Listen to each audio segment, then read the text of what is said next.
Growth Committee, and we'll be going around the table. East Bolton, board member. Shauna Murphy, superintendent. Cody Hutchins, contract analyst. Nan Haygood, State and Federal Programs Manager. Jens Summeler, I'm a public affairs consultant. Rob Wilson, technician. Kevin Ashley, Director of Financial Reporting and Transparency. Good morning, Jennifer. I'm sorry, Phyllis. Go, Phil. Phyllis Davis, the board's administrative assistant. Jennifer Wagner, Treasurer and Chief Financial Officer. Michael Gustin, Assistant Treasurer. Jim Crossett, board member. Just arriving. Excuse me. Good morning. Lauren Roberts, Chief Audit Executive. Thank you all very much. More arrivals. There's 2 seats there, and when you get a time to sit down, we'll have you introduce yourselves. Federation of Teachers. Lily Holzman with intern with the Cincinnati Federation of Teachers. UC. Welcome, everyone. Thank you for being here. Member Craig and I, last meeting, elected to be, and we're elected to be co-chairs since that time. I've spoken with general counsel and also immediately, properly so, Mr. Craig spoke with general counsel, and kind of in the interest of unity, we wanted to do the co-chair thing, but it also presents some additional concerns or risks, and would probably change some of the way we do a little bit of the business, especially when we meet with the treasurer and superintendent about the planning of the agenda. So I think he and I have said that maybe it's just go ahead and choose one, and keep in mind the spirit that we had when we tried to do it the other way, the unity among the 3 members of finance, because as we face these big financial questions and issues, I think the board and certainly the administration going to really depend very heavily on whatever finance committee starts to think about and put forward. So with that in mind, we're going to kind of undo the co-chair thing, and today open for nominations as to who would like to be chair, and then we'll vote. Mr. Craig. So I would nominate myself to be chair of the Budget and Finance Committee. Was chair last year and thought we had a really good year. So be happy to take on the task again. Thank you, Mr. Craig. I would nominate myself from the emphasis that I place on what we face, not only the financial crisis, but also the public involvement that's going to be required in the next year and 2 years. I would like to return as chair of finance, which I left to last year, and it was in great hands, no question about it. Mr. Crawford. I would like to not nominate myself. Oh, come on. We were going to go around the table again, but so then we'll speaking on the nominations, we'll go down the line.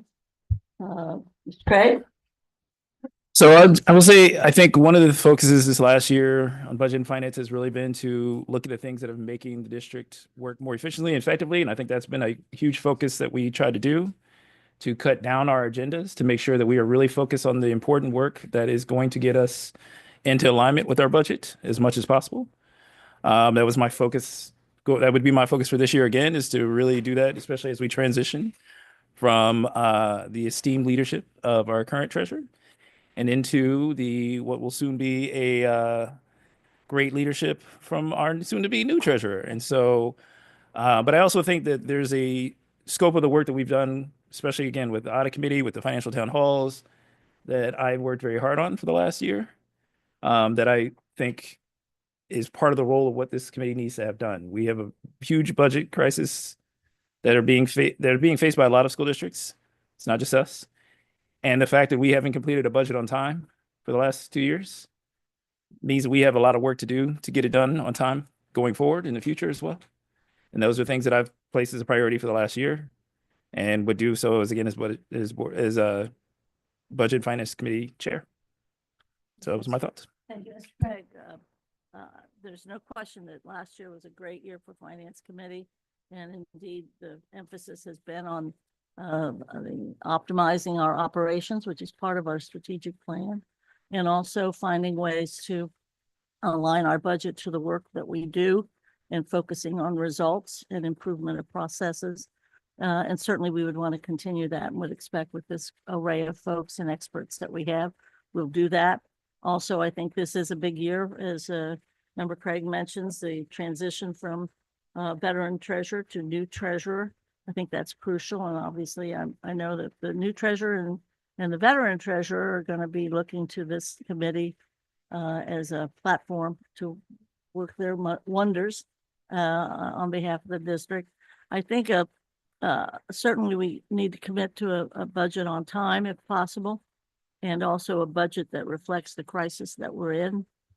I think too, what's different maybe this year is that this year is one in which the public and the politicians and the pundits are going to play a big part in what we do and what we're able to do and how we can defend the district and maintain local control. And I think finance will be at the center of that fight and of that effort. And I would like, as a relatively experienced member of the board and member of the political group of people that are involved with this local town and have the context needed at the state, I would like to serve. Well, Julie, come on, just make me on the committee.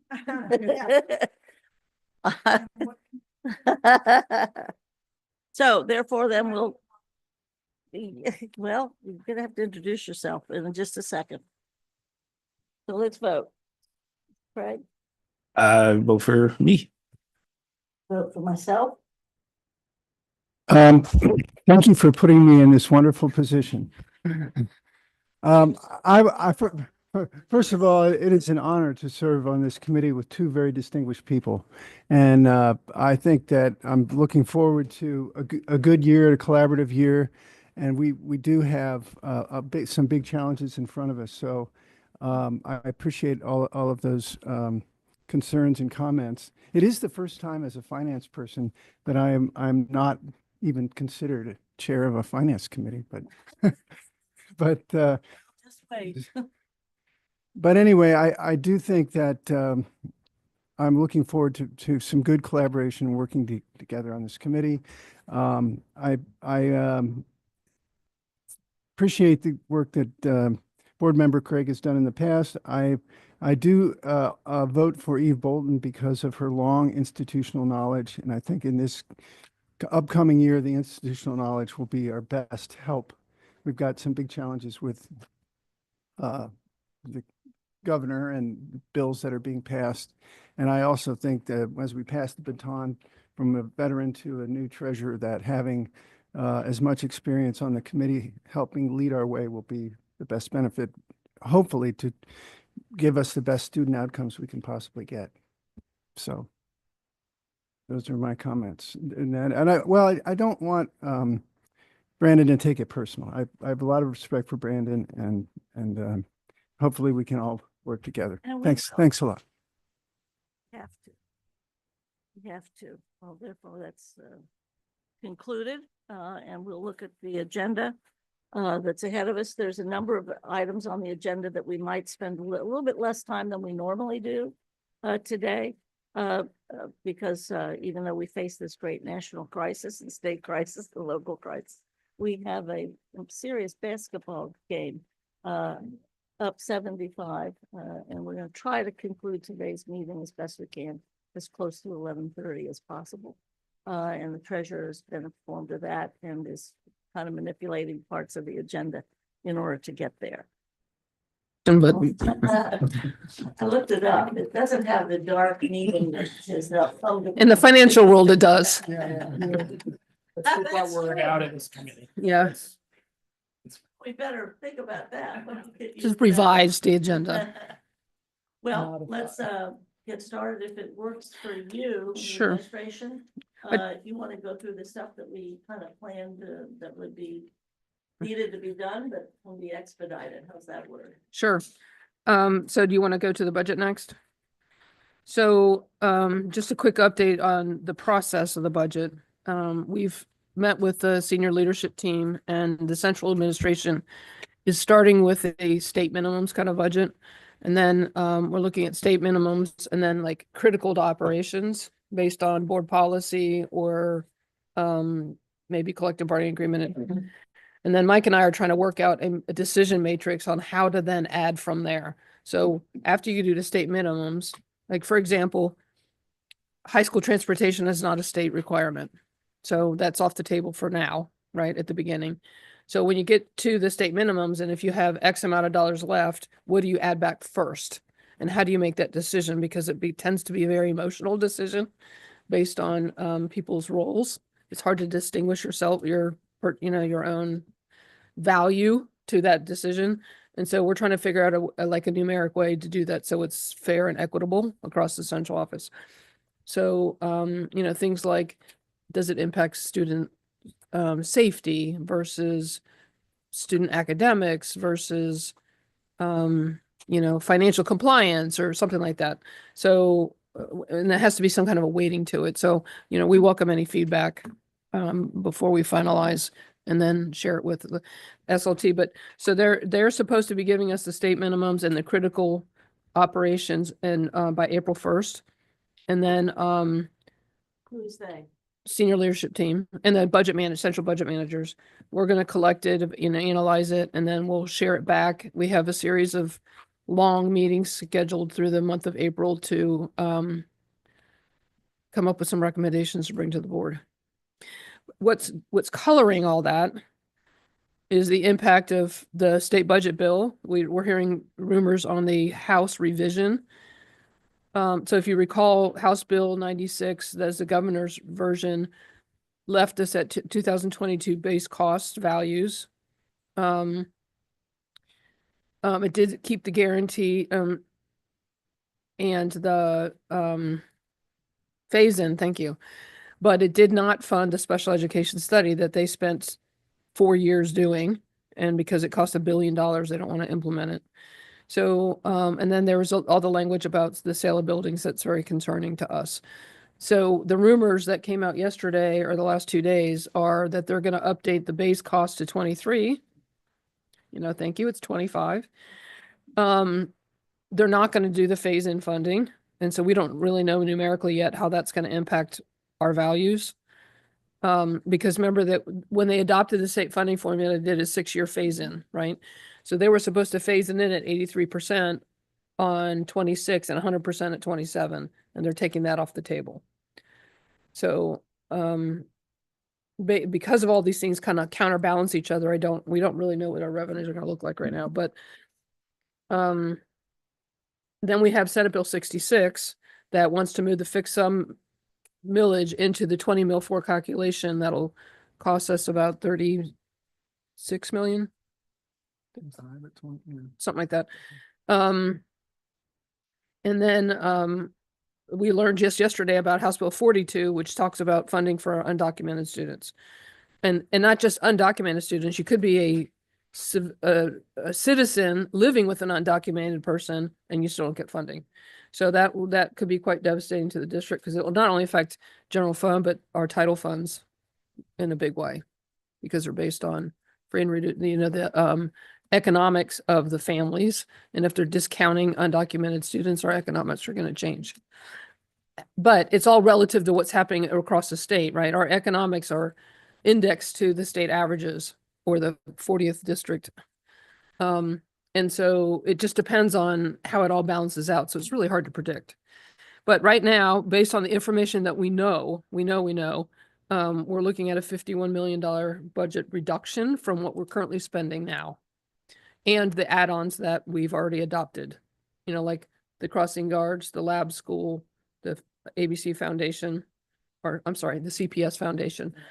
And then step increases because we're already negotiated in the collective bargaining agreement. So it's a big number.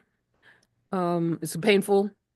It's gonna be a painful process, but superintendent and I are strong partners and we'll get it done.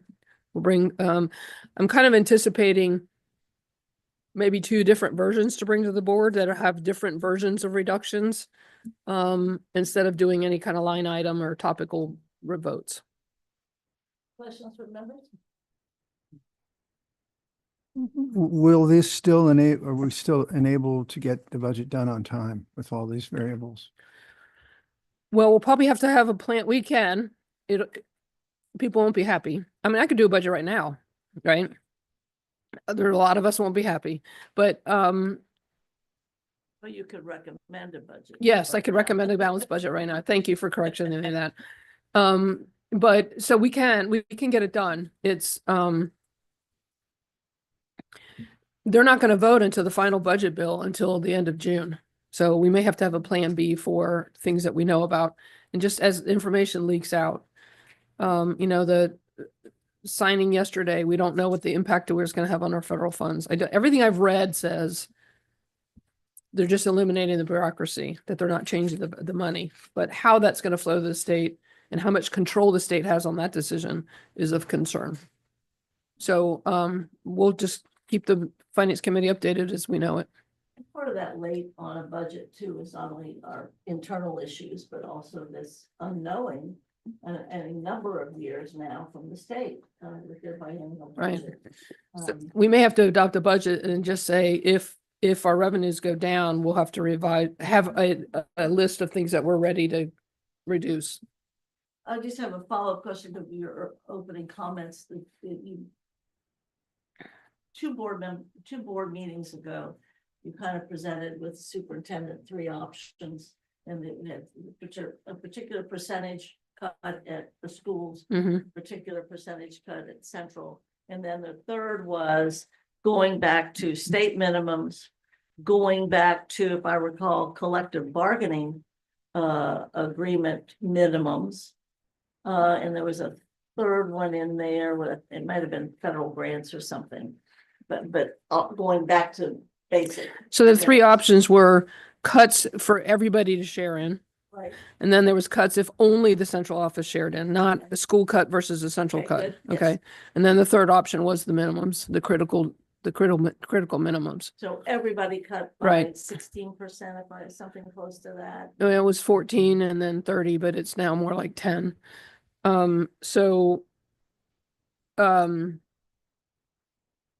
What we heard from the board was go with the state minimums option.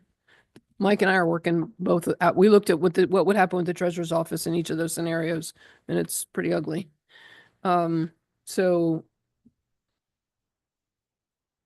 And that's state minimums, and in that presentation, it also was collective bargaining minimums.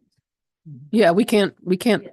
not do state or collective Exactly, bargaining. but I think that was all part of that. Yeah. Third option, so, okay, so we're going with the third option that you presented to the board, and you're working through that. Yes. And you said you might be able to present something to the board, some options or whatever, as this plays. When do you think that date would be? Would that be early May? Since we seem to be using April, and we have a couple of board meetings and finance. meetings. Yeah. I have it outlined in I started drafting a working backwards timeline. Yes. That Dr. Moffat asked to do that to make sure things were on the agenda at the right time. And so probably it'd probably be better to wait until we get the forecast done out, and that, because that'll be a little bit better solidified before we go public with a holistic kind of draft of a budget. We can keep you updated along the way. I think But- that's crucial for the board to be updated instead of Yeah. one big night where there's, here it is or not, or here's A or here's. That, B. yeah, that was not my intent. Sorry if I Yeah. meant. That would be helpful. Any other comments, Mr. Craig? I will be quick on this. I just want to note, though, that the reason we haven't passed budgets the last 2 years on time is not because they haven't brought us budgets to review. It's because the board hasn't Right. voted.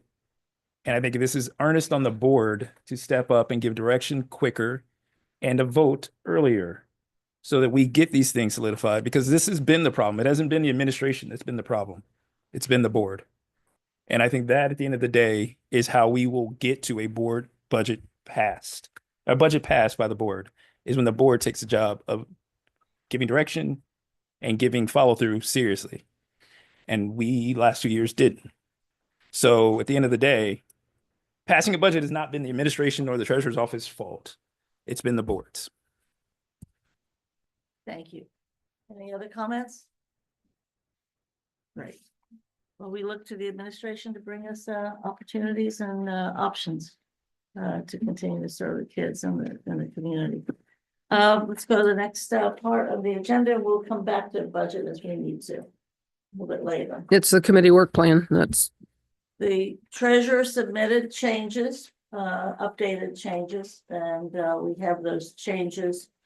Did any members, I think the only thing I suggested at the last time we met was to do a lot more emphasis on growth and live up to our title as a committee.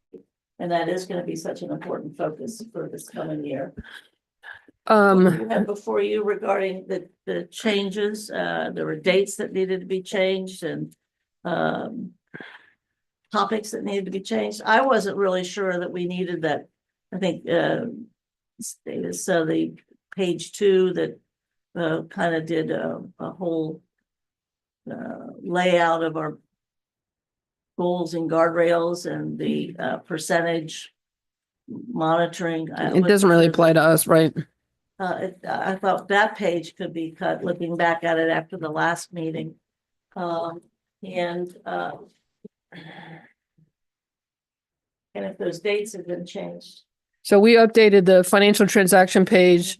We updated the ROI list schedule. Now that's being modified a little bit, but simply because we're delaying today's to go to April. Exactly. And so, and I think we just tweaked some other things, but there wasn't a whole lot of changes. So for us, Yeah, my big thing was trying to see if there was ways to work growth in. It doesn't have to be necessarily in the work plan as much as it has to, it lives in our title. I just think we have to be cognizant of even our financial outlook, talking in terms of the kind of growth that we're going through.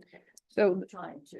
that's what I was going to comment on. Rumors from so Kevin went to the forecasting seminar yesterday, and rumors are happening that they're going to try to put a attendance instead of funding attendance.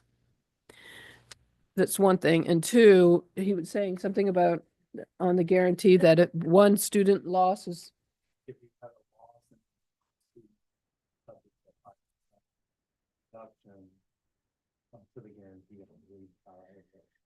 so he's going to work through that modeling and we'll work it through. But the point is, we can't lose enrollment. We have to grow. And so in terms of funding.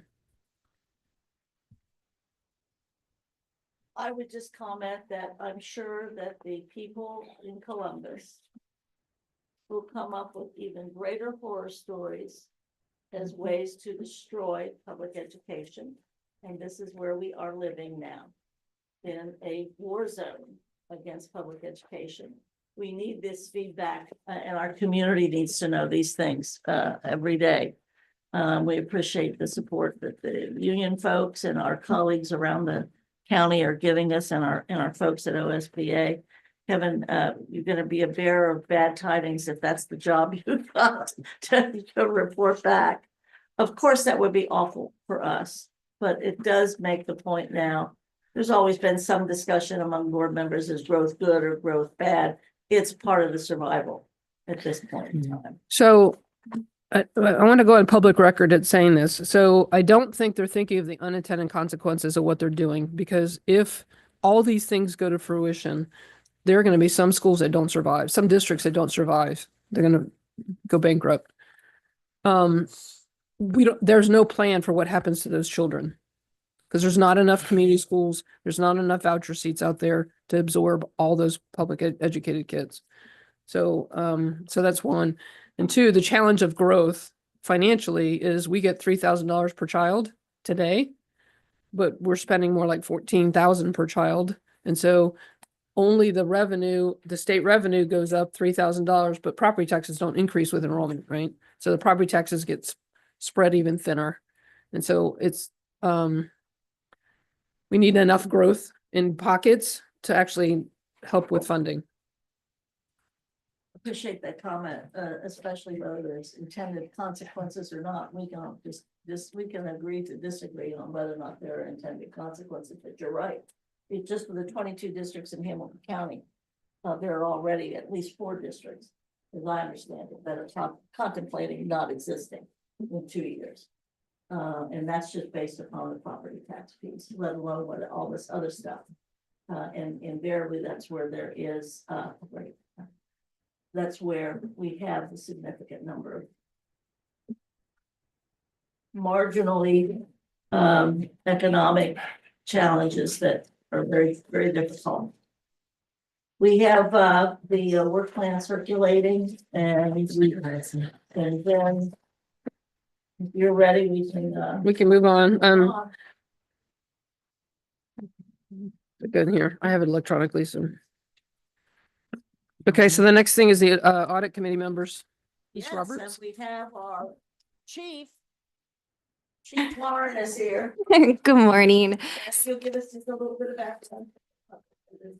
Absolutely. So each year, the audit committee has the opportunity to evaluate the membership. We are to not exceed 10 members, and at this point, we have 7. So there was an opportunity and decision made by the audit committee to seek applications from the public. We were pleased to share that we received 4 very qualified applicants. So at the last audit committee meeting in February, the audit committee discussed those applicants after having interviewed with our chairs and brought forth the 3 recommended appointments before you.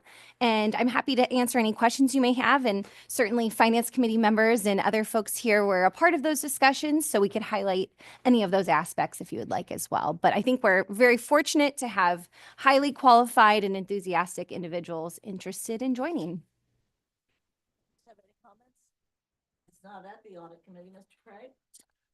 So I want to first thank Dan and Clarice for their hard work in interviewing the folks who applied. I also want to thank Lauren and her team for their hard work. We were doing this also in the process of changing up leadership on the audit committees with a new vice chair. So it's been a lot. It was a lot of moving parts that went into the process. And then also thank the committee itself, because we made changes to reflect some of the bylaws and the underlying needs on the committee as well. And so adding these 3 members, clarifying the role of the community members versus the role of the board members, and into getting to that total number was another part of what we did in that process. So the 3 folks all presented a lot of great information. I think the chair and the vice chair shared positive thoughts on all 4. And so these were the 3 that the committee selected and identified, and I think it'll be a good addition to the committee. Process. Yeah, I just want to echo Board Member Craig's comments, and also just to comment that we are so lucky to have interested citizens who are willing to volunteer and participate in what is a very good audit committee and a very good audit team. So we're lucky and we're grateful. So thank you. Great, and I would just second the fact that the audit committee and there's a community committee of volunteers, people with great financial backgrounds. It's been at least 15, almost 17 years of an audit committee, if I recall. And there's less than a couple of dozen school districts in the whole state that have anything even close to the equivalent. So what is our process now? Do we say yes to these 3 and then it will move on to the board? And so, Ms. Davis, that would be part of the agenda for the next board meeting.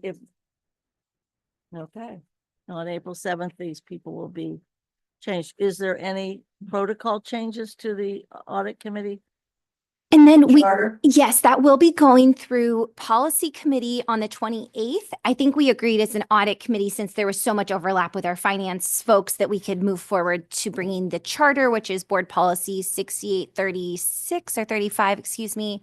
And Mr. Hoyne has that, I believe, on the docket for next week. And then hopefully that can move forth for full board approval, perhaps at the April 7th meeting, depending on timing and feedback from the policy committee. General counsel?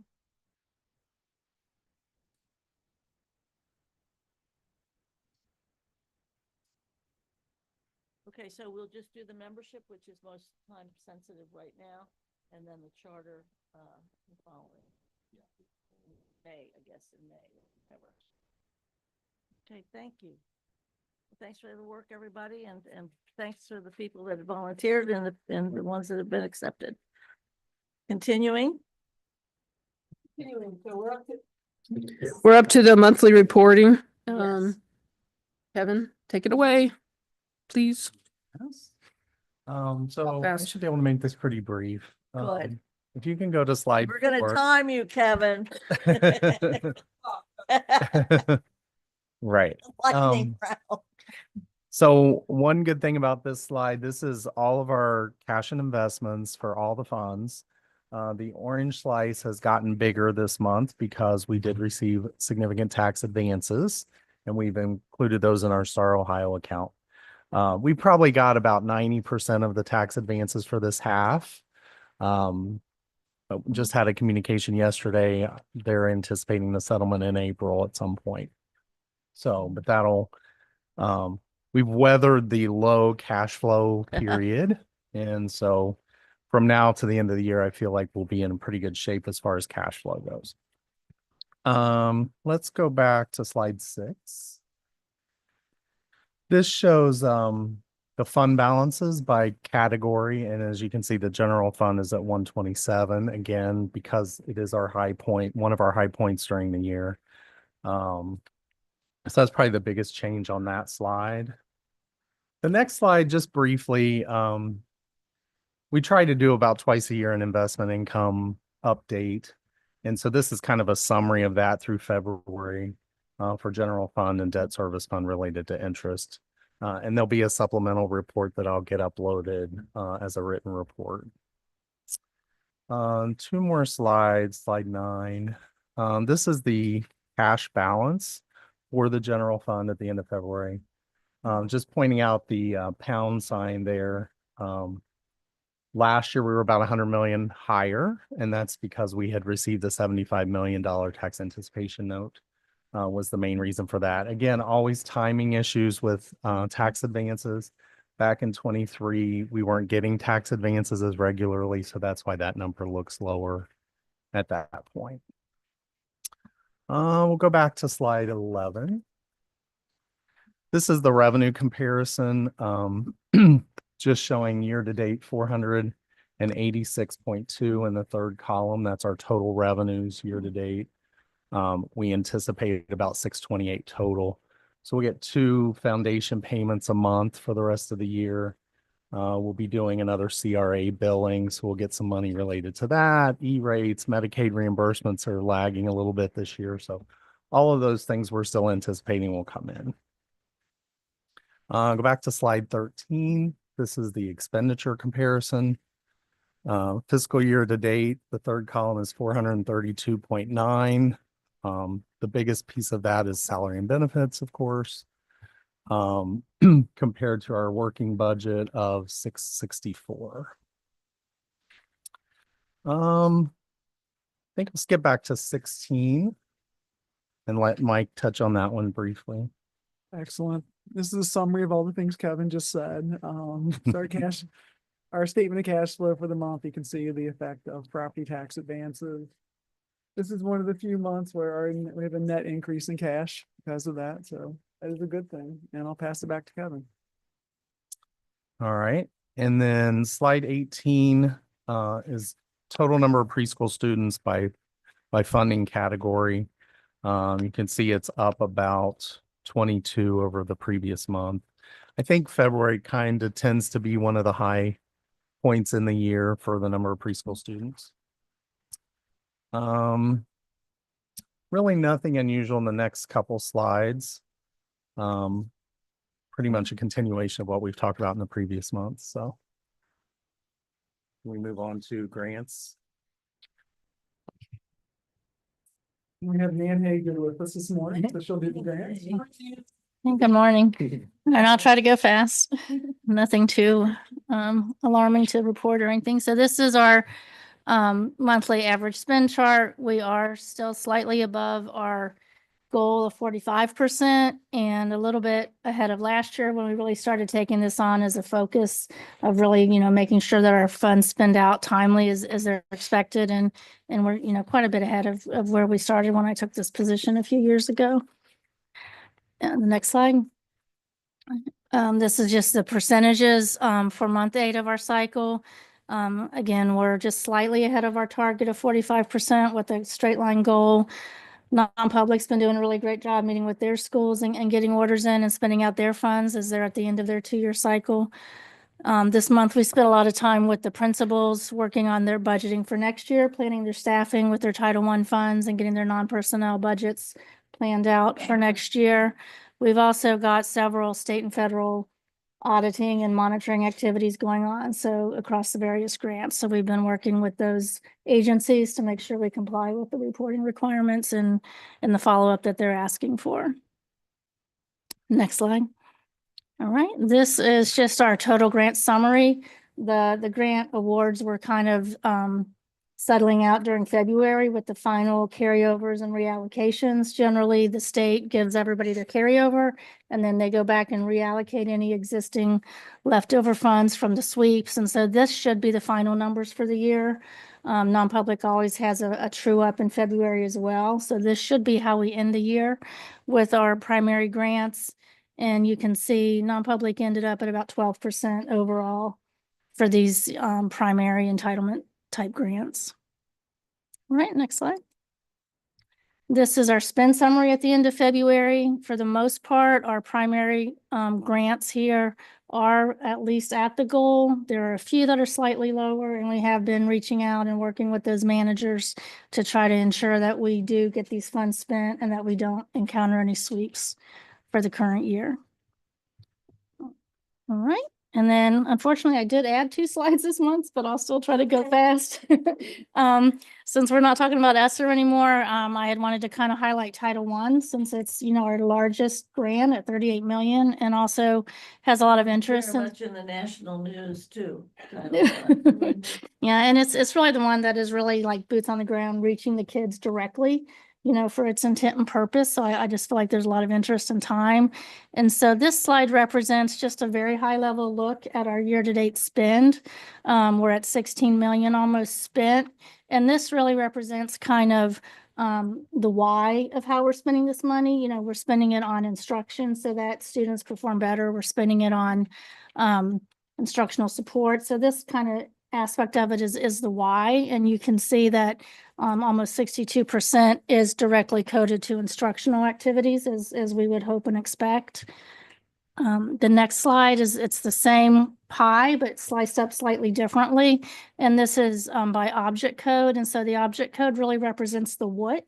What are we buying and doing to accomplish our goals and to meet the goals of the grant? And you can see that it's slightly over 80% of the Title I money spent year to date is on salaries and benefits. So that just kind of reflects that we've got, people in the buildings working with the kids. These are our reading specialists and our math specialists. Only about 7% is to purchase services. That includes really all contracts, travel, field trips, anything that's through a service. And then about 12% on supplies. And I think this does reflect that we're kind of adhering to the intent of the grant and the guidelines that we're getting from the federal government as far as what's impactful with spending these funds. Questions? I'm done then. What do you anticipate to be if we can, the carryover, if that's the right term, the carryover from year to year as to how that would impact next year's budget? We have, been making a really serious focused attempt to spend the money in the year that it is awarded, because that is really the way these grants work. They're supposed to benefit the year of award, the kids that, caused us to earn those funds. And so we will have to take that into consideration because we are successfully doing that. So obviously, the more we spend in the current year, the less is going to carry over. But the risk of not doing that is that, if the state and the federal government sees that we don't spend the money, their interpretation is that we don't need it and that, our kids don't need that help. And so there's a real risk, especially in the current climate, I believe, of not wanting to send that message. And then there's also the danger of sweeps. We can only carry over a certain amount. So we're trying to take that into consideration very carefully as we go into the 26 budget planning and look at what's really sustainable on our actual annual awards. And even though it doesn't pertain necessarily at all to the general budget, general fund budget, what do we anticipate the amount of grants that we'll have this coming year? And actually the annual amount that we would normally get, Mike? I would say, again, there's a lot of news in Washington that's happening. I think the latest we've always budgeted about 95% of what we get this year into next year. I think there's been a little advice to be a little more conservative from the state, but I think we're pretty much just going to go with that 95% number at this point until we learn something new. Planning. Yeah. And 90% of what? 95% of this year's allocation. So if we got about 46 million this year, so 90% of that, we're in the 40 million range or so. And that's less than over the years. Is that less money than we usually have been getting for grants? It's been declining every year. Yeah. Part of what we've done is we've had some huge carryovers. So the ESSER years, we spent a lot less of this traditional state and federal grants because we had ESSER. And so we had some really big carryovers that we've been cutting through. So even this year, like our budget plan for like Title III and Title IV, Title II, even we planned on burning into the carryover at the beginning of the year. Normally you don't do that, but we knew we had to. So we knew we had to avoid any consequences. So. Right. I would just share the one thought though, and I think this is something we talked about when we were talking about ESSER, but I think it's true of title dollars as well, is that we have to be very careful. Yes, we want to make sure we spend down those dollars, but also strategically, as we look at the district's operating needs, we can't operate as this year we did this to do these dollars, so that every year after that we need the same exact thing. And I think that's the struggle we're going to run into with title dollars, is that if we commit ourselves to doing something with title funds that we can no longer do, is a decision going to be to stop doing it? You have to. Or to that point, does it come back to the general ledger, which is what happened to a bunch of ESSER stuff that we would say we would do temporarily. And when ESSER ended, we couldn't end it. Say, Mr. Craig, my biggest fear is actually the IDA money, because that is directly for students with disabilities. So it would be catastrophic to lose title. Don't get me wrong, but a lot of that is supplemental by nature. So it would dramatically decrease the experience the kids get, but we could make a decision not to do those things. A loss of the IDA money, which are students with disabilities, that's directly coming back to the general fund. Those kids have to have those services. And so any dollars we lose there, are coming out of our general fund. The dollars that our Secretary of Education doesn't know what the actual initials stand for. But again, I think that to me is where we do have to make strong commitments to what we're going to do as a district and what the district's going to look like. Because if we start committing a bunch of stuff and then we get told we don't have these dollars or we can't do this anymore, it's going to be very difficult to adjust to something like IDEA, where we still have the responsibilities and the obligations without a funding for those mandates. And I think we see that the same way it's some of the state grants and state responsibilities, is that there are some dollars that now the governor is saying he wants to give out for things or directives he wants to do, but there are not dollars being put behind those per se. And if we're obligated to do it, then it's going to end up being something where long-term we won't have resources to pay for something that we actually have to do. And so I'm looking at some of the things like he's talking about with the requiring districts to provide training for driver's school and these type of things that he's trying to add in. They sound like great and wonderful, but if there's no dollars behind it, it just creates more things that come out of the general fund. Right. So that, like the experience we had with the student wellness grant, you know, it was outside the general fund, had its own fund number. It's $12 million a year. When they did the formula, they put it inside the formula. So now it's now subject to the state share, which, by the way, in the forecast within the 5-year period, we're going to be down to a 15% state share. We're at 36 now, 30 next year. So, yeah, so that when they do those little specialty grants, it usually hurts us in the end. Just curious, on the, your chart on the 80% salaries and benefits, and the previous chart, I see where it's about 70% between instruction and instructional support. So we have to spend that money, we don't want it sitting around, or it's a kind of use it or lose it kind of moment. Do we also have to be responsible for the impact that it makes, as well as the spending? Yes, very much so, especially with there's a lot of newer people in place. They've been reconfiguring they've completely reconfigured the Department of Education and Workforce. And so definitely on these entitlement grants, the state is asking for more and more follow-up on the evidence-based activities, on student and adult measures. We're seeing that right now, especially with the non-competitive state supplemental grant and the EOEC grant, where they're very involved in really asking us to account for these funds as they should.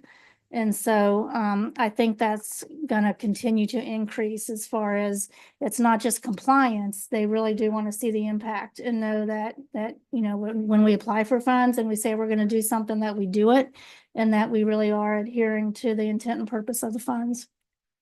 So we are impactful? Well, we had how many schools just exited CSI and ATSI status? So I'd say things like that. That's the exact reason we get the non-competitive supplemental grant, is to identify the schools that need the most help. And we have seen, you know, all but 4 schools exit those statuses this year. So that's an indication that we are impactful because, Wow. Good answer. Yep. Yeah, I think, Well, and that's something you publish. That's something that we have to make better use of our time to share that kind of.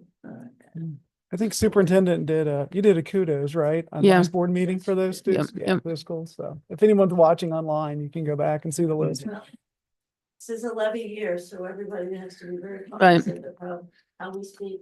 Make a and what note. We say and how we present ourselves. So thank you.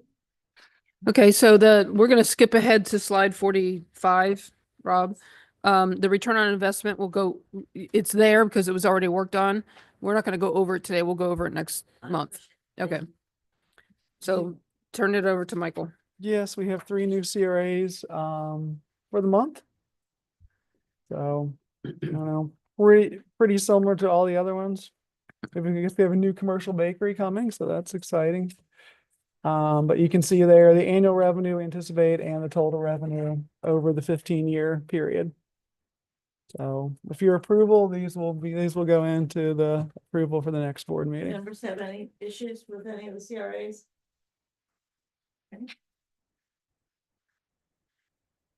Next is the analysis of levy. Okay, so yes, so Mr. Jens is here to help shape this conversation, or at least listen to the conversation. We have we have deadlines that we have to meet in order to get this levy on the renewal levy on the ballot in November. And so we need a board resolution that's adopted 100 days before the election, and then that stating the need. That resolution goes to Hamilton County Auditor, who calculates the millage and creates the ballot language. And then you have to adopt the ballot language in a resolution 90 days before the election. But we need to act quicker than that timeline because we need time to go out there and market and campaign. So we presented different options, and most of the feedback I received from board members and from community and business leaders, there's not a lot of support to do an increase in November. So the current recommendation is to do the $48 million renewal My recommendation would be a 10-year, but as we followed in the past on the newer resolutions, if it's been renewed twice, then the third time we try to go 10 years to make space in that Slinky slide. And thank you. I just got your text for the update. But it's on my personal phone, so I can't project it. But if you do a 5-year, so you have 25, you have a renewal in 28, you have the possible bond issue to come up in 30, and then you have a levy in 32. So if you do 5 years, you're going to have 3 levies in a very small time frame, and we're trying to spread that out. So honestly, we don't even really know what's going to happen. There was some legislation or some talk about eliminating fixed sum levies. I would hope that they would grandfather what we have and make them continuing when they do that. But we don't know any of that, where that sits right now. But anyway, so I wanted to open up the floor for feedback and guidance on November levy. Yes, we will. For the renewal that we're talking about, it's specifically, as you said, the 48 million, but it is also known in the public as part of the preschool promise initiative. Preschool expansion. Expansion initiative. And that 48 million has at least some earmarked dollars for preschool. 15 million. And I always like to add, it's also made for quality seats. Yes. As well as expansion. You're suggesting that what you've heard from some board discussion, public discussion, and what you've heard regarding some business partners and what have you, some concerned members. Mr. Craig. I think it's no secret. I mean, I gave a presentation last committee meeting that I thought going for a lower amount this time around is not going to secure us anything beneficial towards anything in future years. I think it in fact just leaves us in a bigger hole to fill in our budget. As Kevin expressed at the meeting last time, what was 48 billion when it was bad, or Mike, yeah, I can't remember which one I knew, but what was 48 million before would now need to be like 65 million to get to the same buying power. Correct. And so I do want us, as if we're staying at that 48 million, to recognize that what we are also saying is that we got to trim more fat out of our budgets in the future years, because that 48 billion does not buy the same thing it bought even the last time this levy was renewed. I think the other part to it is then we need to be having more conversation with our preschool promise folks, not less, as to how to market what it will be a difference in how preschool, the preschool promise portion of this budget will look like, because it is not just a cut from us, it's also going to be a cut for them and how they do some administrative services and whatnot. And I think that's a challenge still.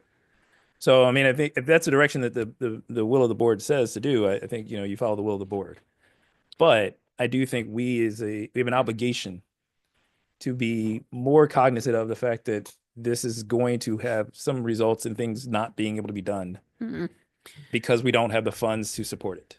So I failed to mention when meeting with Jens, was it last week? We talked about doing a survey, a community survey to get some more community feedback, more voices. And you want to speak to that, like what we've done in the past?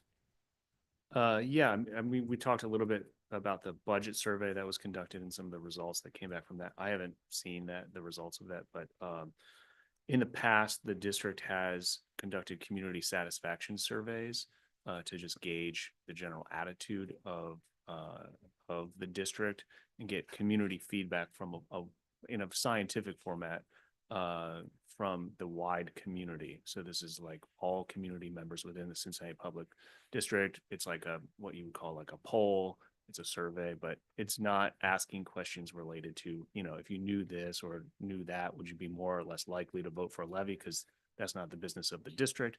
But the business of the district can be asking, you know, what the general attitudes are and what the priorities of the community is towards the services and programs that the district offers. So we've done it in the past. It's been a number of years since I don't know if there's been others done, but the last one I saw was going back to 2019.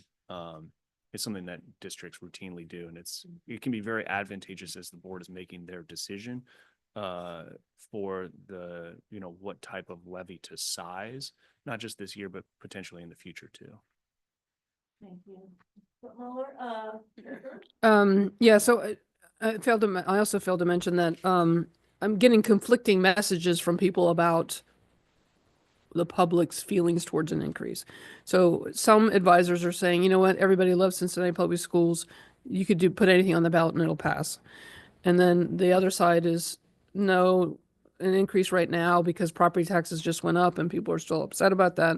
Plus, I think there's 2 other measures on the ballots that are increases, or they're considering like an earnings tax or something else. I forget what the other one is, but so given that whole picture, I think probably doing the surveying and measuring the attitude of our voters, our constituents is probably a good idea. I agree with doing a poll, getting a sense of the temperature of things, not just for this year, but for maybe the next couple of years would be good to know. I mean, just anecdotally, I hear, now that I've been on the board, I hear all the time about how property taxes have gone up, and I don't get a sense there's an appetite to have a levy increase, but that's pretty anecdotal. So what we're now thinking about is if we're not going to do an increase in November of 25, we have to be on the ballot in November of 26. There's no question. And what I'm kind of working through right now is the possibility of doing an earnings tax, continuing earnings tax that would fund a slower implementation of the facility repair plan, and an increase for operations, because it's been 9 years since we asked for new money, and we tend to be on like an 8-year cycle. So we spread that with being good financial stewards, and Esther helped us get through a lot of that. But so that we'll take care of some of those future needs until we can get to the bond levy year and fund the bigger part of the growth plan. I would like to add a couple of things. I think remember Craig presented last month a long range kind of plan to facilitate our committee's discussion and board discussion for the next several times, and I appreciated that.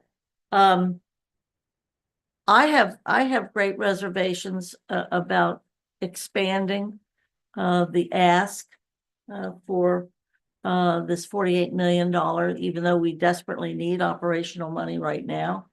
And I get that. My concern about asking is that I think we're going to have a huge ask in 26. And I would like to go to the public and say, here's our huge ask that we can easily justify, and say, listen, it's been almost 10 years since we've asked for new money for all intents and purposes. And I don't think we can have that same message be that successful if indeed we just asked for additional monies. I also have issue with the monies that we are spending as to how much we can actually afford to keep sharing beyond the public sector. I do think, though, the board is divided about this. I think the board's pretty evenly divided about the preschool piece, and certainly about the 48 million.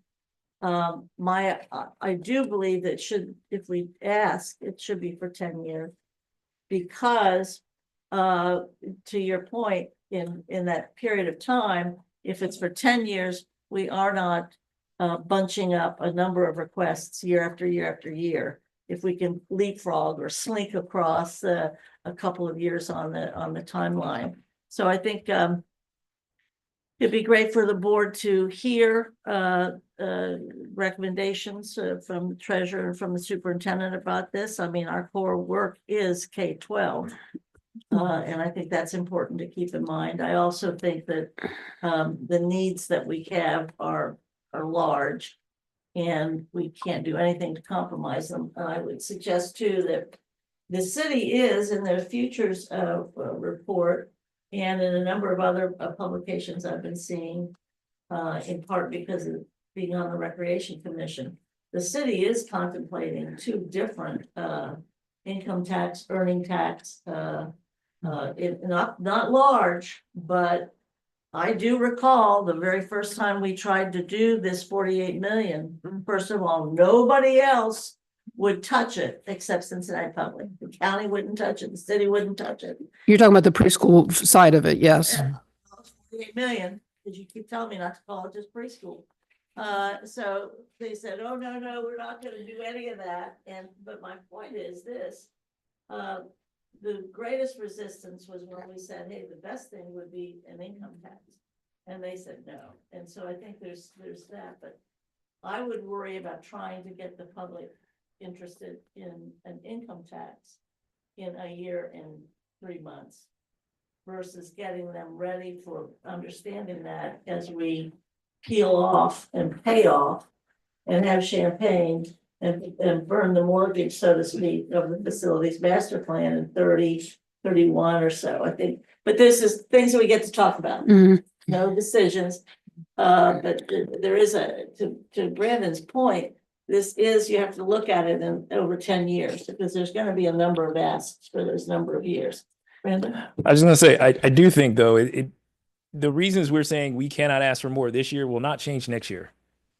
People are not suddenly going to feel like the tax rates on their house and their real estate property is going to suddenly go down next year.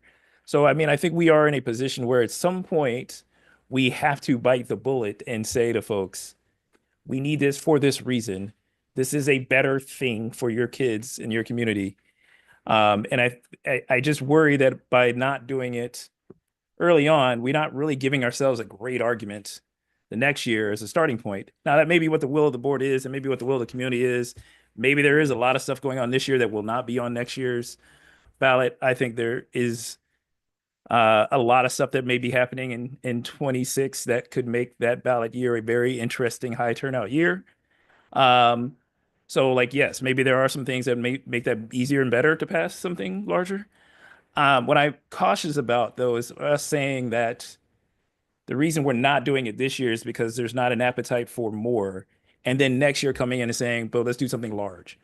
Because I don't think we're going to get a greater appetite to do something large next year either. I think the truth is that we probably are looking at closer to 30, 31 to be able to pass something of any substantive size within a bond levy to do the repairs and the facility needs that we have.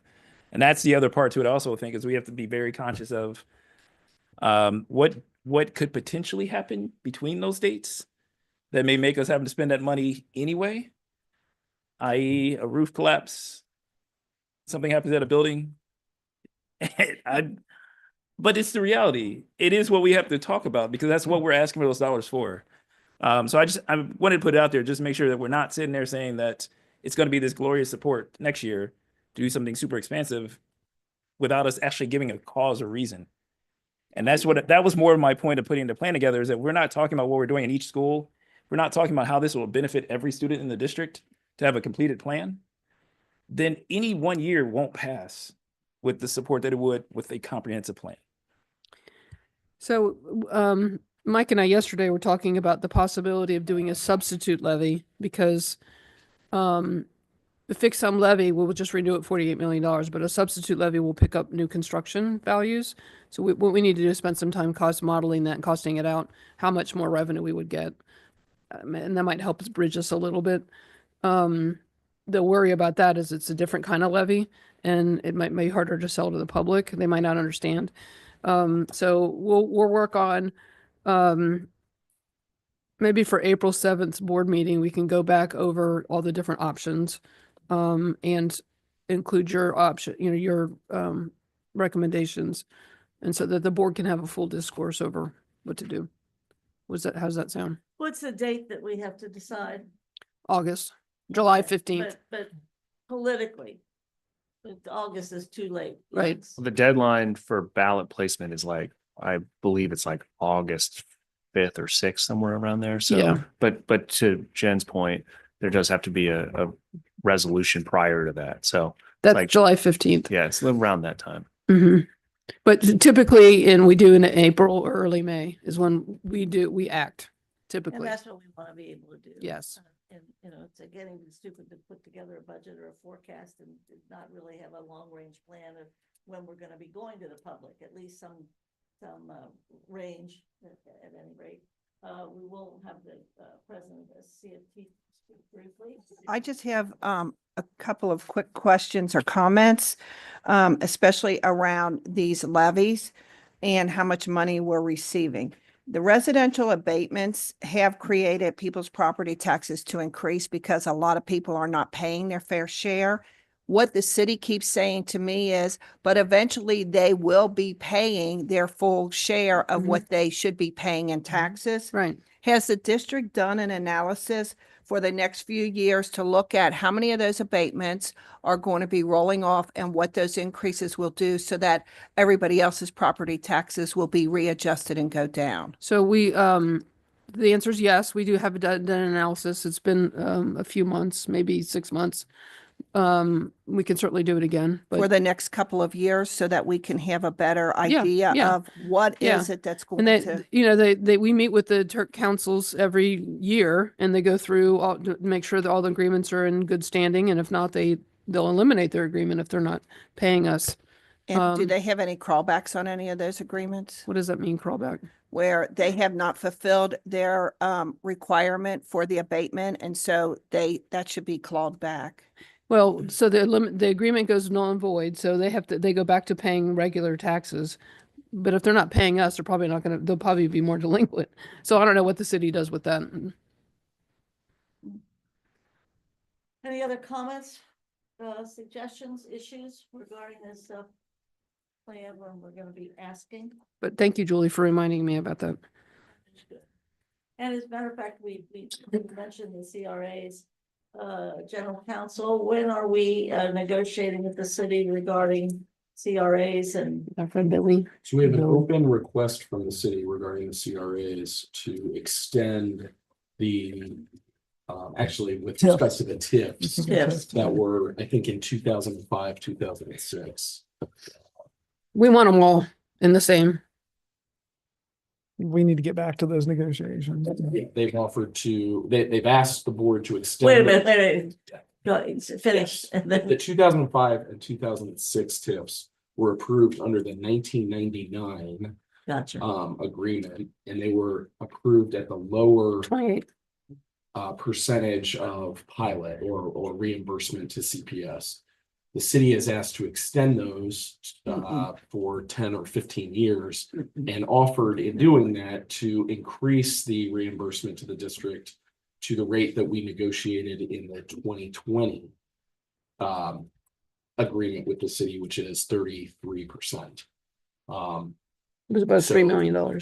The advantage to that is we would be receiving a higher reimbursement rate. The disadvantage to that is by extending those TIFs, you're keeping the value of those properties for the purpose of the TIF at the 2005 value. Does that make sense? It actually doesn't make sense, but I understand what you're saying. There's a significant advantage to those areas of the city because the TIF is only abating the city actually collects the same amount of taxes on a TIFed property, but it collects it directly and uses it for the purpose of those developments or areas. So, but it only collects that amount on what's been the increased value of the property from the time the TIF was enacted, if that makes sense. So The estimated value. big advantage to the city in extending because now the TIF will be collected on all the value from 2005 going forward, as opposed to issuing a new TIF today. That the value would start at what today's value is. I don't know if I hope that makes sense. to Yes. folks. It's very complicated. And so from the treasurer and assistant treasurer and from that shop, the advice to general counsel or to the board to advise general counsel would be what? To include the 2019 TIFs. Do you remember the 14 that they snuck through in the end of December? 15. Yes, thank you. I was gonna say, I knew that didn't sound right. That group, Yeah. we want that group to be up to 33% as well. For all the whole They- window of tips, yeah. The city, just before the renewal of the agreement, passed 15 new very large tips, again at the old rate. Any, other, comments? But the larger master agreement is coming up for renewal. We need to roll all that together. Indeed. So all of that is gonna, I know we've shared with the board, you've shared with the board at least once or twice some of this background. When would it be that you would be bringing that to the board for consideration, both the general counsel and treasurer and superintendent having some sort of connection with each other as to what we would want? So it's a 5-year agreement, so it Right. expires at the end of this year. It is in the city's interest to want to extend that. So I would expect that the city will be approaching us at some point with a proposal to extend. If it's not extended at the end of this year, the CRA, the ability for the city to use CRAs goes away. The TIFs would presumably continue. That means your board members are gonna get, or your board meetings are gonna get really busy approving Right. agreements. And they've done that. All right, so you'll be sharing with the president of the board the kind of timing you are looking at. Other comments about, what we just discussed? No, but the second part of that conversation was about coordinating our testimonial efforts towards these House bill and Senate bills. Yesterday, was it yesterday, Ms. Murphy, or was it the day before that we were talking about the letter writing campaign? Wednesday Time Wednesday flies morning. when you're having It was at the fun. school board school meeting, breakfast. So we wanted to make sure that we're all of our efforts and we're all saying the same message. And Well, I think on the organizational chart, I think this is that general counsel that's supposed to be coordinating that. okay, so we have an assignment to coordinate with the, Uh-huh. okay. Sure. Got it. It Um, really does say that. I wouldn't make that so- up. Thank you. Other items on the agenda that need to be covered? I think we want to do these, Yeah. sure. That'd be great. Yep. Sure. Rob, can you go to the next slide? So we had a request to look at some historical spending in a couple areas. So this may be the start of something we do That'd be great. on a regular basis. So 3 areas today, 3 different stories. So we'll kind of go through them. So the first one is transportation costs. And really this is transportation services. So as you know, most of what the district does for transportation is through third parties, services.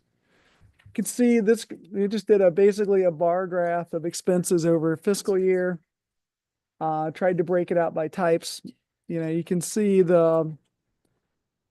purchase from other services is our big bus vendors. That's the vast majority of our spend.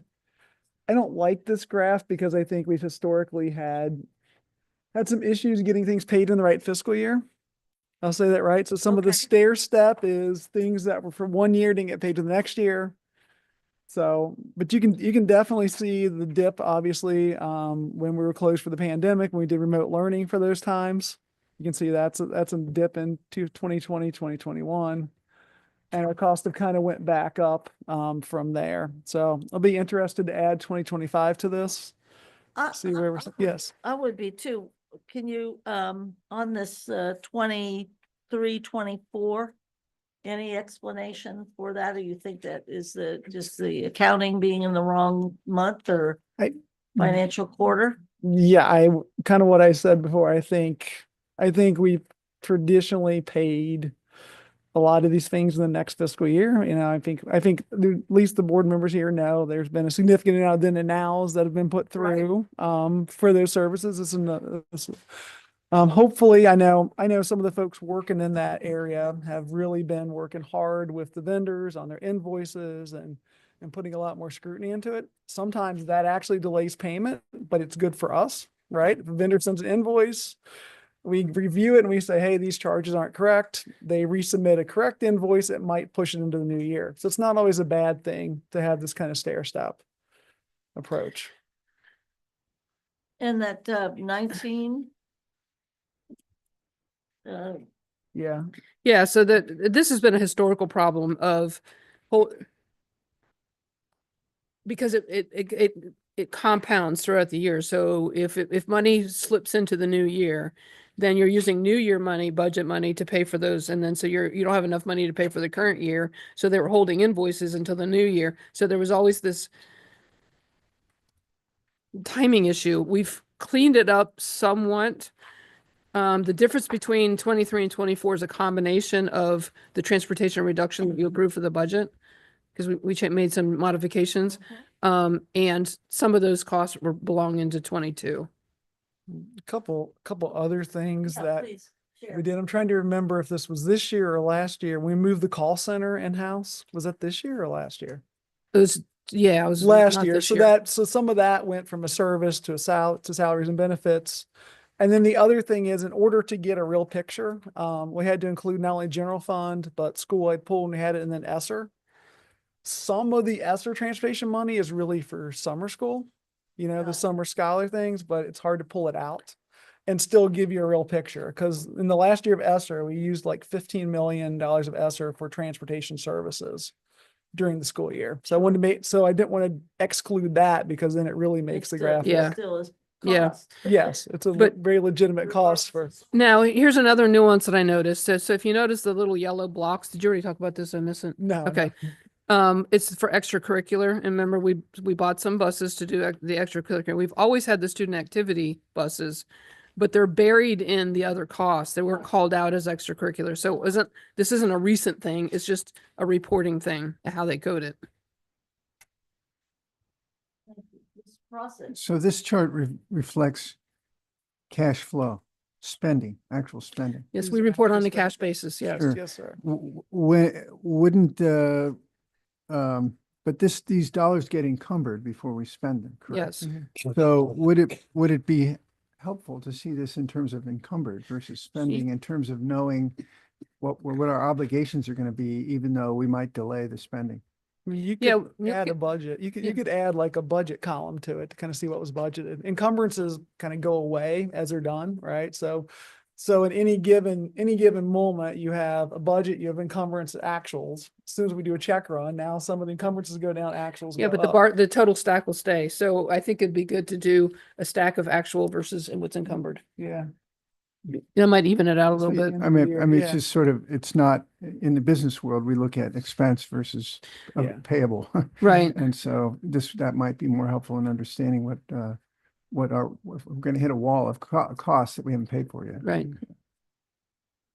Other comments? Mike, did you have something else to share on? transportation? That was it for transportation. Mike, and I took a little joy in hearing you say you don't love this bar chart, because I don't either, but for probably some of the same reasons, which is that we're not comparing apples to apples, right? And in years where we've made decisions to change stuff, an example you just gave, Treasurer Wagner, with, okay, so now we have dedicated routes or dedicated buses to do extracurriculars. So now it looks a little bit different. It formulates a little bit different into it. We don't budget the same way out. So it makes sometimes doing these types of things where you're doing it across multiple years where we have differences in how we've planned to use those services. But the other thing I think, and it'd just be helpful, and maybe if we're doing this in the future, is to think about, one, I take the idea of adding encumbered versus is one, but the costs that go beyond what was originally budgeted. And I think that's part of the problem also, is that our transportation costs start with a budgeted amount. And for other particular reasons, or other particular needs, or whatever happens throughout the year, those things change and expand, or they rarely ever contract, but Right. The year-end surprises. Yeah. expand. And I think that's the other part of this that is more helpful to understand, is because if we set an amount and we said 40 million is what we're going to spend on transportation this year, we know that 40 million is not what we're going to end up at the end of the year having spent. Right. And like that's, I think, the struggle also, because then it has to come out of something to pay for that. Yeah, I think the value of the dollar in 2016 versus the value of the dollar this year. Mhm. It is apples and oranges, or grapefruits and pineapples, or whatever. But I also know board members get so frustrated with the idea that we just keep sending more money and more money, and it appears that we don't have any control over it. The very reason that we have made an adjustment and maybe it impacted this bar chart helps the board understand that what administration and what the board together are doing is having some impact. I mean, it's not like it's going straight up, and maybe, I don't know if it's accounting or what have you, but the way we live through this transportation decisions that we've been making the last 5 years, I think the board starts to feel almost helpless about what to be done. But I don't know that our information shows that we've been helpless, but in some cases helpful. At least the administration's been able to get control of certain things. What's our next one? Next one is benefits. And very specifically, medical, life and health insurance, medical, dental and health insurance. Sorry.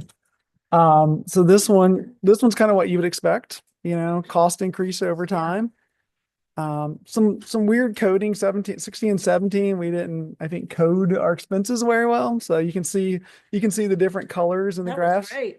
Yeah, the different colors in the graphs kind of show up. But I mean, this is kind of what you would expect. Like everyone you would talk to would say, cost of medical insurance is going up. I mean, I think, we've done a decent job of controlling the cost. I mean, I think one thing that we could look at for this graph, just in future graphs, is look at the percent change, next to something like the consumer price index. So you can see how our change flows with the rest of the world. You could do a per employee cost too. Yeah, I mean, that's the other thing, as you add more employees, you're going to pay more for health insurance has went up. We all know that. That's a nationwide, that's an America thing. Sure. And as you've added more employees or you've had more employees on the rolls, that goes up as well. So nothing really unexpected there. Any questions or comments? Okay. Third graph, I think, is kind of the best story of the group here. So this is our utility spending. Electricity, gas, water, sewer, others, a very tiny bit in here. And what's really interesting about this, I think, and I talked to Chief Operating Officer Burkhart, talked to Director Walton as well, and facilities kind of say, hey, what do you guys think about this? And really, you can see we kind of hit our peak in 2021, and we've been going down ever since that. And really, I think where they contribute that is all of the facilities work we've put in. And a lot of it was ESSER funded, but all the updated HVAC systems, all the new chillers, all the roofs, the windows, the doors, all of those things are having an impact on really how much money we spend in utilities. And you can see, especially electric has dropped every year since 2021. Gas has went up, gas has stayed about the same, or what, water and sewer is a little up, but there's definitely an overall drop over the last couple of years. And knowing that utility rates have only went up over those years, This is really good. this is really good. Yeah. So we've more than counteracted the increase in rates. So the school by school is in your folder. It's just too big to put on the screen. I love that. And then there's a summary slide. If you go to the next slide, Rob, you want to talk about the school by school again? Yeah. So what we did is we took the data that Shayna Snyder sent to us and organized it by elementary, secondary, combination, and preschool. So you can see what the average cost per student is, what's the lowest and what's the highest. And then the details in that report. So we're spending on average $300 per student on utilities.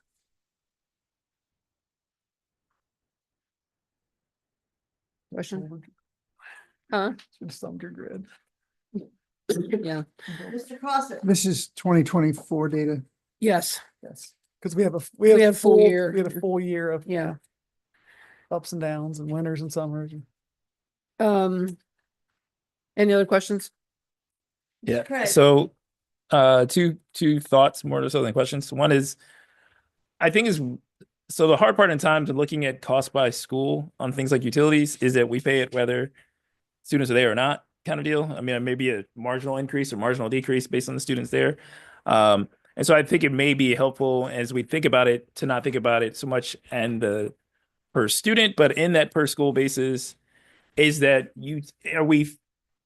our occupancy of the building, how we're using the building, And now those utilities go towards the use of the building. Because I think if there are things like, for instance, we see buildings where we're having very little students present, but we're still having high utility costs, it may say something about how we're using the building more so than whether or not students are getting Right.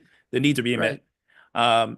Versus a building where we have a low attendance, or versus a building where we have high attendance and we have low utility costs in comparison, may tell us we're using that building really efficiently. And so I think that speaks, and that seems to be what those, the electric costs seem to show that, right? That even Right. though we have maintained, if not, dipped a little bit, we've seen a significant dip in the electrical cost based on Right. according to my rates, they've gone up. So I imagine everyone else's rates are going up, but so I think that's it's helpful maybe to understand the capacity of a building, right? And whether or not they have a high number of students and high use. Right. So your example is if you compare Walnut Hills, they have 2,400 students as of March 14th and a per pupil cost of $204 versus Woodward that has 850, but it's a 1,200 school capacity. Their cost is $365 per student. So Yeah, so I to mean, your like, point, yeah. if they were at 1,200, which probably would not add significant to the utilities, we would have a different number there. But I think that's maybe more of looking at which schools have a higher capacity of the building use is one. The other thing I would say, and this is the part where I think it's going to be the challenge for us as a district as a whole, is our preschool buildings are just going to cost us more in general because of the number of students in the room and the space and all the other stuff that costs is different. And I think that's why we, in some ways, start with we have to pay certain these costs regardless. We just need to know what it is and Right. understand it. Right. Right. Any comments about this? I think this was good. I appreciate how you did this and it give us some ideas to what some of the other topics and some of the other price points and whatever you'd like to look at. Okay. Other comments? No, but I do need some direction from the finance committee about slide 57. Oh, that's what I mean by other comments, not about the same topic. Other but business. We're trying to close out. Right. What do we still need to cover on a timely basis? And then there's some things we didn't cover, but we have the information. Yeah, it's submitted in writing, right? The investment report, the insurance report, That would but be great. we do need direction on this slide because Go what we for it. did is we took now that all the fees have been imported into the new system, we looked at how much the 12th graders, because we're heading into graduation season. So right as of when? Is it at the end of February? This data? It was like last week. So Okay. yeah, it's very, very. Very recent. There's $575,000 that are owed by grade 12 people. The next slide shows you by school.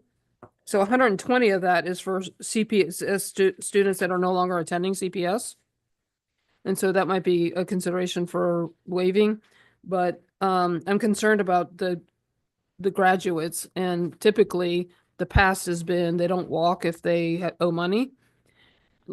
Several years ago, it was in the media, and then we had one of our Every year. supporters paid a lot of money at one school. Yes, whoever doesn't pay, it gets to be a thing. Right. So we're really looking at $450,000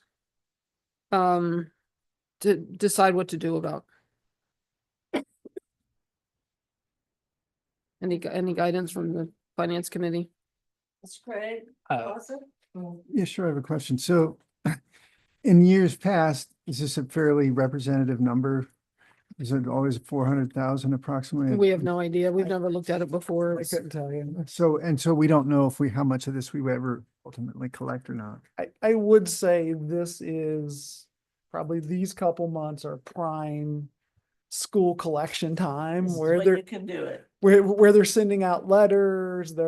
Just because, and the reason I know this is because as we were doing the conversion and trying to get the conversion right, a lot of the high schools are reaching out to us like, come on, I got to get these letters out. I want to get this to the parents so they have time to pay.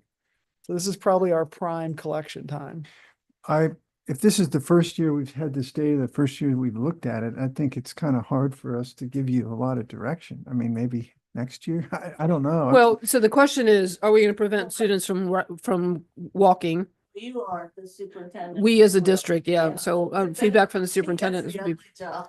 Yeah. Guess you gotta try- The policy is and the practice is. Well, my experience in collecting student fees as they do come in these last couple of months. And generally speaking, there are very few kids who cannot make it happen. We've always had the practice of figuring that out. And so I would imagine that the majority of this could be collected, understanding that there may be some exceptions. Mr. Craig? Yeah, so I think, when we've talked about this in the past, I think there's two also problems with this, which is that some of these debts are cumulative. So they're not based on their necessary 12th grade year, they had suddenly this $3,000 they now owe. Right. But they maybe have not paid over the years. And so there's a question as to whether or not we want to track back, but then also to where does that debt, do the funds go? So even if they do pay it, does that go to the high school's budgets, which in some ways is disadvantages the K through 6 that they may have attended? Right. So I do think that's something as a board and as a policy, we should certainly consider as to what we do going forward with that, because we are having that situation where folks wait till they get to the senior year and then hope that either they pay it or somebody will come in, be a rich benefactor, and pay it for them. But I think the other part to this that I'm also noting is that the largest percentage of the debt for this coming up year happens to be at one school. And it's greater than even this currently not enrolled in CPS. And so I think those are things also where, is there a conversation that we need to have with regards to participation in activities and other things that need to be addressed throughout the time as we try and encourage people to do better? Because I don't think it's a lack of ability in some ways for some of these debts to accrue. I think it's sometimes just they don't do it. And so I appreciate the fact that there are a lot of students in our district who are economically disadvantaged, who may not have the resources to pay. I just don't know that the couple of places that are showing up high amounts are great examples of that, versus some of the other schools that seem to be a lot lower. I would point out there is a waiver process. Just students who receive free and reduced lunch can have fees waived or reduced. So there's a problem. We do have that in a process as the guidance that the committee would want the administration to attempt to collect these fees of these outgoing. Is also the idea of the people that are already gone, is that going to be a waste of time? We could attempt to collect anyway. I mean, we can send them bills, but Yeah. I just I wanted to get out in front of the graduation ceremonies so that we can at least be aware of what's happening. And for the public has been mentioned, there is an opportunity for a waiver for some of our students, and it's practiced. But yes, collect now. Okay, thank you. Anything else that must be covered today before basketball begins? We better be purple, gold, and white comment. Hi, I'm Michelle Dunn with CFT. I just want to make a couple points very quickly about the discussion of the U.S. Department of Education being dismantled or an attempt for it. Block granting of federal resources. We have seen this happen in the past, and there are certainly problems that we can anticipate. Reduced funding over time, disparities in assistance across state lines, and given we are a tri-state area, this could have a real impact on this district. Risk of political influence. I can tell you personally, I served on a block grant board for the city for years, and the politicization of those dollars is very real, including waivers that were often happening, which diverted those critical dollars away from their intended places that they were supposed to be spent. So that's something to watch out for. And finally, the increase in administrative burden at the state level to manage these federal resources is going to be significant. So I think it's very prudent to anticipate some significant cuts in those dollars, as Michael Gustin mentioned. Finally, I just want to announce that we are planning a community town hall to be hosted here at the ILC on Tuesday, May 6th at 6 p.m.